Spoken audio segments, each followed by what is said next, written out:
Sur la station de Luchon-Super-Bagnères, c'est l'herbe. Une montagne plus aux couleurs de l'automne qu'à celles de l'hiver. Mais le grand soleil et les températures agréables compensent bien l'absence du manteau neigeux.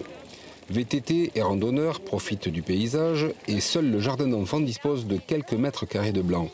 Malgré cette déconvenue climatique, les vacanciers sont venus très nombreux. Les allées d'Étigny sont noires de monde. L'office du tourisme est pris d'assaut et les gens cherchent d'autres activités.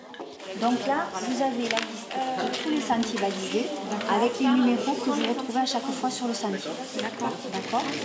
Côté commerçants, cafés et restaurants font le plein. En revanche, les magasins de sport souffrent.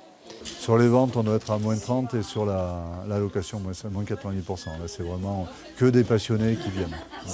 Ça, c'est pour les skis et pour les accessoires, les vêtements?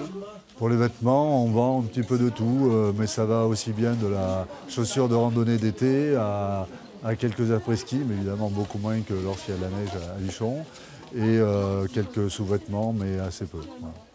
Pour la ville, ce début de saison reste très difficile, car les sports d'hiver demeurent un vecteur fort de l'économie de toute la vallée.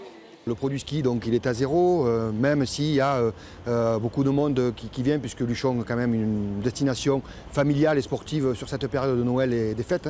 En général, globalement, l'activité, voilà, elle doit être peut-être 20-30% de moins de fréquentation.